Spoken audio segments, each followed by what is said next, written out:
verdad que sí. Le digo a mi querido doctor Frisby, que ya estamos enlazados hasta Golden, Colorado, que a esta sociedad enferma, ¿cuál sería la receta? Y es un caso muy complicado, ¿verdad, mi doc? ¿Cómo estás? Buenos días. Pues mira, buenos días a todos, buenos días, Jorge. Mira, desafortunadamente no es un caso, son una serie de casos. No es el objetivo de esta cápsula hablar acerca de política o de cualquier otra cosa similar. Pero desafortunadamente ahora ya están encima la política social y la política de salud con de lo que vamos a hablar hoy, del caso lamentable de lo que sucedió en Veracruz. Y mira, nada más voy a hablar un poquito acerca yo supongo que conoces el libro El Contrato Social de Juan Jacobo Rousseau, y ahí está perfectamente bien definido qué es lo que se espera de un político. Un político debe ser casualmente muy similar a lo que debe ser un médico. Nosotros tenemos que estar entregados al servicio y tenemos que encontrar el sentido de la existencia profesional dando servicio, y probablemente el dinero es importante porque de eso vivimos, pero el dinero se va a ir y lo que se queda dentro de nosotros, al menos lo que yo sigo recordando, es cuando fui médico en la Ciudad de México, cuando fui médico en la ciudad de León, Guanajuato, cuando fui director del Hospital Materno Infantil en León, Guanajuato. Trabajé para el gobierno de Guanajuato, tuve la oportunidad de hacerlo, y toda la gente a la que tú impactas positivamente, que beneficias. Tuve mi consultorio en el Hospital Ángeles en León, Guanajuato, y a toda la gente que tú impactas, a todos los pacientes a los cuales yo tuve la oportunidad de servirle y de ayudarle, incluso de poder vivir, porque tuvieron un caso de cáncer y se curaron y aún viven y aún me siguen enviando mensajes por Facebook, por correo electrónico. Qué padre. Eso es lo que realmente nos alimenta a quienes tenemos realmente un espíritu de servicio.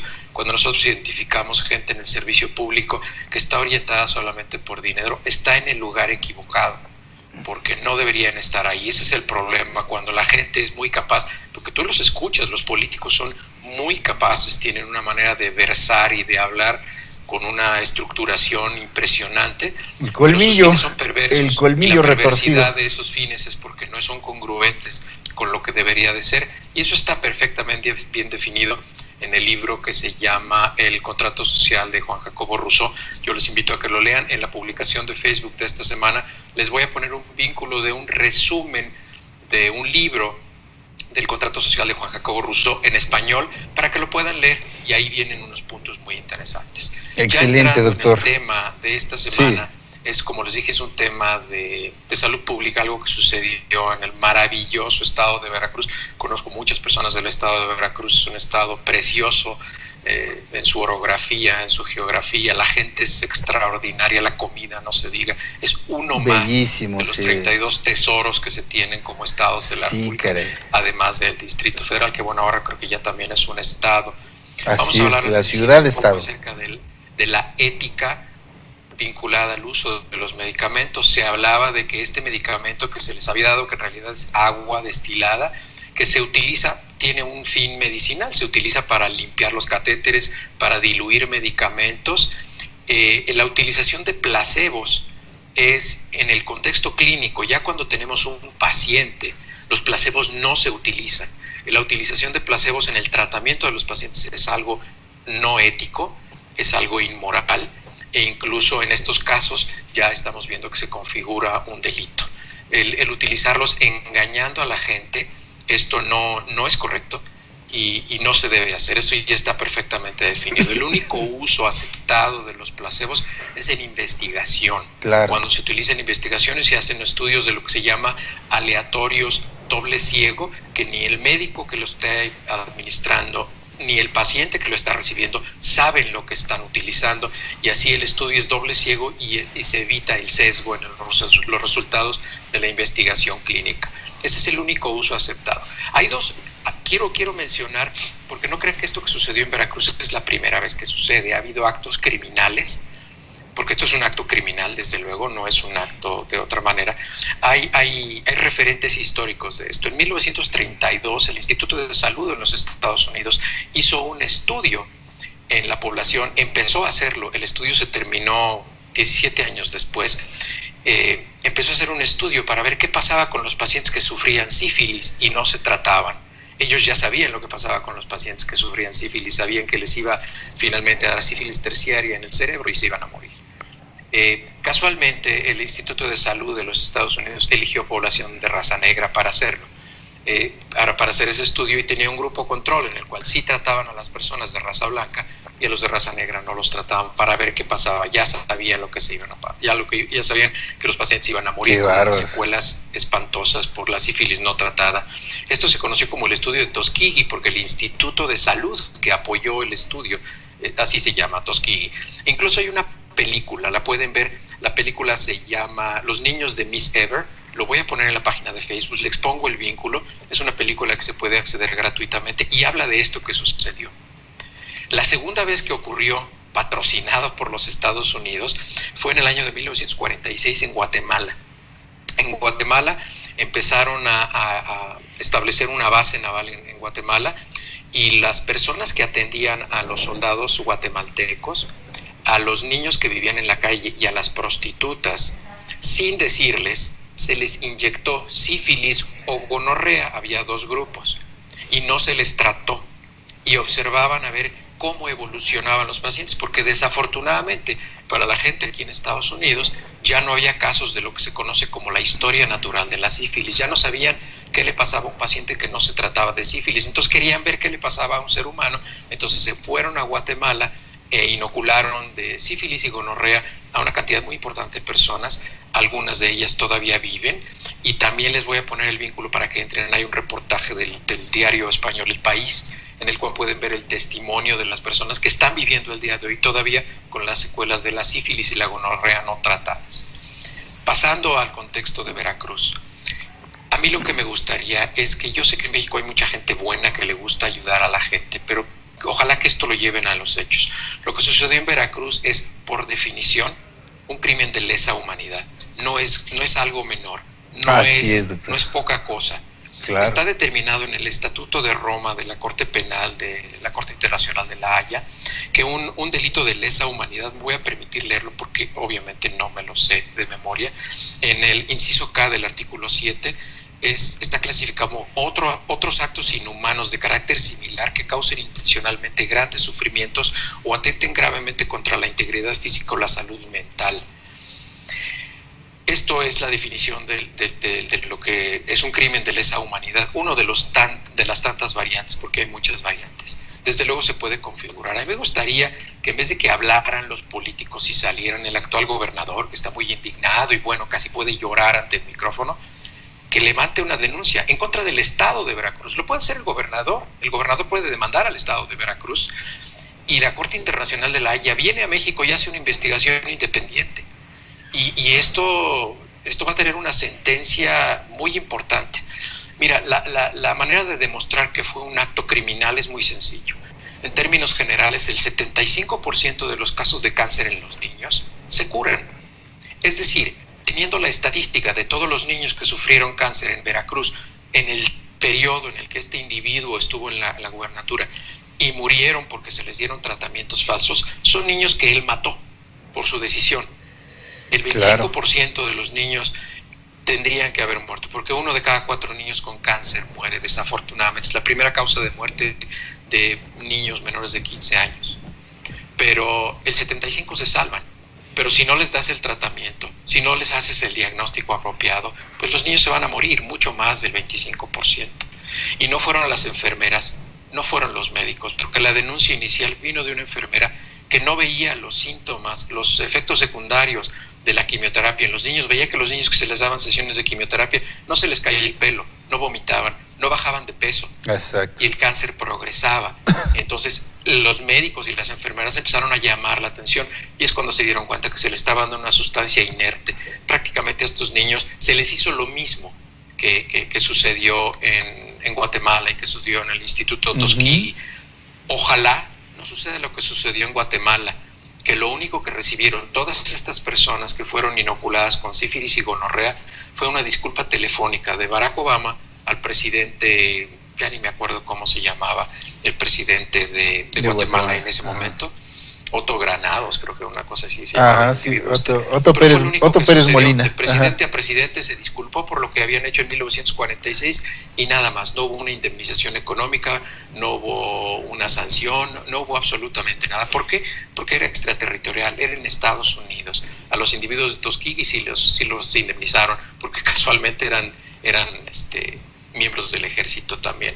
Entonces, ojalá las cosas cambien en México. Créeme que a los mexicanos que estamos en Estados Unidos sí nos preocupa Donald Trump y nos preocupan todas esas cosas, pero honestamente Donald Trump es una caricatura al lado de lo que sucede en México, de las adversidades que suceden en México, de las incongruencias que se cometen desde el presidente hasta donde quieras observarlo. Eso lastima más al país. Nos da mucha tristeza, mucha tristeza, nos llena de angustia y de preocupación. Queremos mucho a México y créeme que muy pocos de los mexicanos que vivimos en Estados Unidos queremos quedarnos aquí el resto de nuestra vida. A muchos nos gustaría regresar, pero a un mejor país.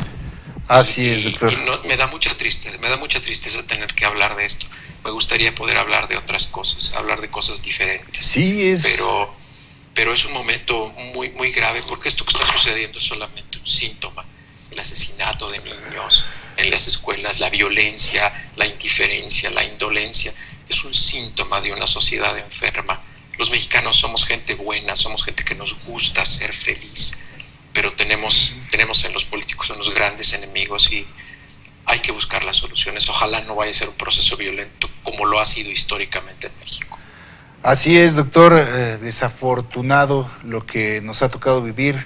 Decíamos, esta degradación que tenemos y que ha tocado pues estos sectores como el de tu especialidad, que ahora se dice que fue algo que se hacía de manera sistemática, incluso desde el gobierno de Fidel Herrera. Imagínense, o sea, que le dejó estas mañas a su heredero y sucesor. Se está pidiendo que sea destituido como cónsul en Barcelona y que regrese a México a enfrentar su responsabilidad. Ajá, ya aparece. Y pienso yo, doctor, que quizás lo hicieron en un principio como una manera de desviar esos recursos y a lo mejor en un inicio haberles tratado de esa forma, con quimios falsas e intercalándolas con tratamientos verdaderos, porque al principio no fue tan notorio, ¿no? Es posible que se haga esto de manera, digamos así, alternada, Pero mira, Jorge, tratar de encontrar cualquier o el resultado es el mismo. Es inapropiado. Cuando tuve la oportunidad de participar en el servicio público siendo director del Hospital Materno Infantil de Guanajuato, desde luego tú te das cuenta de las carencias que tienen los hospitales del sector salud, y no era raro que tuviéramos que echar mano incluso de recursos propios para invertirlo en el hospital, para mejorar el nivel de atención de la gente. El tomar un centavo de la gente para el beneficio personal es un crimen, es algo que no es correcto. Tenemos que entender que las consecuencias no es lo que determina la gravedad de un hecho. La gravedad de un hecho es la inmoralidad inherente a nuestras acciones. Nosotros no podemos hacer algo para lo que no estamos contratados. Cuando yo era director del hospital, yo no estaba contratado para ver si me volvía rico, o para ver si me volvía famoso, o para ver si sacaba pacientes del hospital y me los llevaba a mi consultorio privado. Yo no estaba contratado para eso. Yo tenía un compromiso incluso de honor, porque el secretario de salud en esa época, el doctor Héctor Jaime Ramírez Barba, habló conmigo. Yo era la primera vez que era un servidor público y él me hizo el favor de explicarme cuáles eran los compromisos morales y inherentes. Afortunadamente, yo tengo una estructura educativa por mis padres que me ayudan a tener ese tipo de conducta. Pero tú ponte a pensar, nosotros hemos visto los videos de la hija del presidente, cómo insulta a la gente y expresa su desprecio por la gente de piel morena, la gente pobre, la gente que no tiene recursos. Se refiere a ellos como la prole. Sí. Eso es lo que está en la mente de la gente que debería estar preocupada por servir a los demás. Eso es lo que estaba en la mente del gobernador el señor Duarte, y en muchos otros, en Moreira, en muchos otros que lo sabemos. Si le quitaran todo el dinero que se han robado estos individuos, se pagaban los 200,000 millones de pesos que dicen que es la causa de que la gasolina esté elevada. Simplemente mantener a cada uno de los diputados mensualmente cuesta 1,300,000 pesos por diputado. Multiplícalo por 500 entre su salario, los beneficios y los gastos de oficina. El nivel de exigencia a su servicio debería ser muy alto, pero esto es verdaderamente indignante y le pido una disculpa a la gente por hablar con este nivel de irritación que lo hago, pero simplemente pensar que le arrebataron la vida a los niños, a todos nosotros que tenemos hijos, nos llega profundamente. Sí, decíamos, México necesita gente que lo ame, que ame al país, que ame a la gente, que se emocione con el espíritu de servicio, y eso se nota.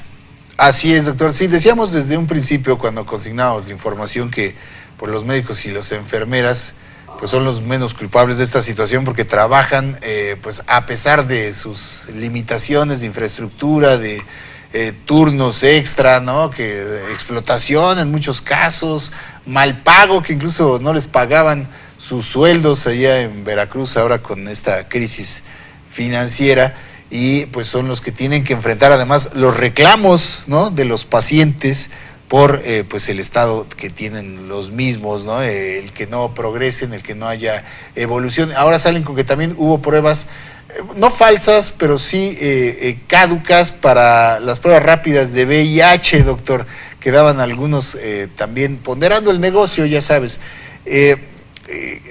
¿Qué porcentaje hay de fallo en un medicamento caduco cualquiera o prueba como esta rápida en VIH?